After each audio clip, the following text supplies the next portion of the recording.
Mtoto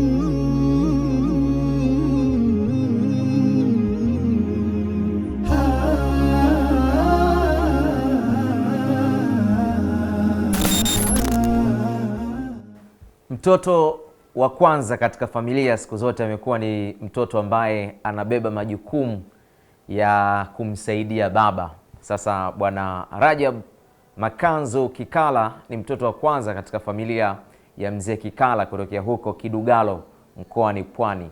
Leo tupo na hadithi yake ya miaka 25 katika ndoa yake, ndoa ambayo imekuwa na misukosuko ya aina yake, kwa sababu awali alianza katika raha, baadaye akapitia katika kufilisika, nyumba kutaifishwa na kila kitu kuanza sifuri. Lakini hivi sasa kwa uwezo wake Mwenyezi Mungu ameamka na amemuoa Bi Salma, maisha yao yakiwa yanaendelea vizuri.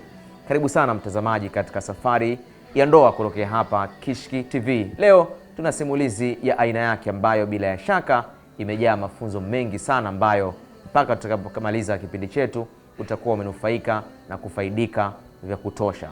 Ni Bwana Rajab Makanzu Kikala pamoja na Bi Salma. Hawa wanatokea kule Mlandizi mkoani Pwani, wakiwa wameishi hapo kwa pamoja kwa takriban miaka 25. Nisikumalizie uhondo wala nisiongee sana. Moja kwa moja tuelekea jamvini kwa ajili ya kuwasikiliza kile ambacho wanatupatia kunako siku hii ya leo. Kwa jina naitwa Rajabu Makanzu Kilala, ni mtoto wa kwanza kwa familia ya mzee Makanzu. Kwa jina naitwa Salma Salumu, mke wa Rajabu Mrisho Kilala. Ndoa yetu ina miaka 25. Mimi awali ya kwanza nilikuwa na mwanamke mwingine mahusiano ambaye nilioa naye, vile vile nilipata bahati ya kuzaa na mtoto mmoja, lakini ndoa yetu ikaingia kwenye migogoro tukaachana. Hapana, maana huyo dada yake alipokuja alikuwa ashanyambia tayari kwa alikuwa na mwanamke ashazaa naye mtoto mmoja, ila sasa hivi hayupo naye. Lakini ilipofika mwaka 2000 nikapata kuwa mwanamke mwingine anaitwa Salma. Ni muda mwingi huwa hakaagi kwangu huyo mtoto, ila kuna kipindi tu anakuwa anakujaga, anakaa kama wiki, dada yule anakuja anamchukua, ambaye ni mama yake. Anakuja anamchukua, anaenda anakaa. Huaga sikaagi naye mara nyingi sana. Nilipata kubahatika kuzaa na watoto 5, watoto 2 wanawake, watoto 3 wa kiume. Mimi bwana nililetewa na mtoto wa shangazi yake. Kwanza alianza kuja yeye, akamkuta mama, akanikuta na mimi mwenyewe. Akaanza kumwambia, "Mama bwana, nimekuja kama ndugu yako, jirani yako, lakini mimi nina ndugu yangu pale hana mke. Kwa hiyo mimi sijaona kwingine, nimeona tu hapa kwako." Mama akaambia, "Sawa, mimi siwezi nikasema ndio au hapana, kwa sababu mimi sio muolewaji. Mwenyewe ndio huyo hapa anakusikia. Pangana naye kama vipi, siku moja waonane wenyewe, wakikubaliana watamalizana wenyewe." Sawa. Akakaa kama wiki imepita, kwa ile kumleta tukaonana wenyewe, tumeliziana, ndio ikaanza process ya ndoa. Mtangazaji, ni mambo mengi. Ni mambo mengi, nataka kukupa kama historia fulani ya binti kutoka kumuoa. Mimi baada ya babangu kufariki nililelewa na shangazi yangu, lakini baba alimpa usia shangazi kwamba iwapo nitapofikia umri kutaka kuoa basi nirudi kijijini, kwa sababu ukiolewa na mtu mkubwa kidogo ni kama vile umeolewa na mtu kidogo ambaye anakuhifadhi. Blaza, siza nikwambie jambo. Gari mbovu inavutwa na gari nzima. Usitegemee wewe mwanamke mzee alafu kwa wewe mzee nani atamvuta mwenzie. Mimi nimelenga. Nimelenga hata nisipoingia kwenye uzee nipate mtu akunisaidia. Hata mara nyingi unapokuwa na kipato unaangalia jinsi gani mwanao anaweza kutokea, mwanao gani kutoka watoto 10 ambaye tunaendana naye anaweza kunisaidia kwenye hapo baadaye nitapokuwa mimi umri wangu mdogo. Mzee umeshapita. Na mimi nimeangalia hilo sana. Nimeangalia leo na ujana na afya njema na maradhi. Sasa lazima nipate mtu ambaye anaweza kaniskoti.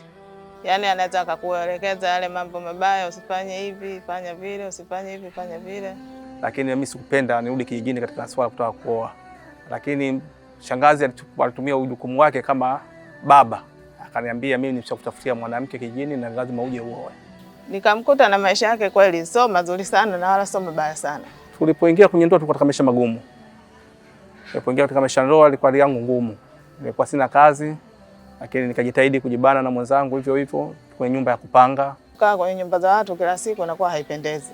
Akawa anaekeza mwenyewe kisirisiri na huko na mfosi na kwamba atafute eneo lake. Baadaye akaniambia, bwana mimi nataka niwatoe sehemu kipindi hicho, na mama yetu, mama ambaye mamangu mkwe yupo, nataka niwatoe, baadaye niwapeleke sehemu nikatembee. Kweli ilipofika jioni akatuchukua mpaka kwenye ile eneo, anatuambia, hapa bwana, mimi ndo nishanunua na nishajenga nyumba ndo hii, kwa hiyo sisi hapa kilichobaki kuhamia tu.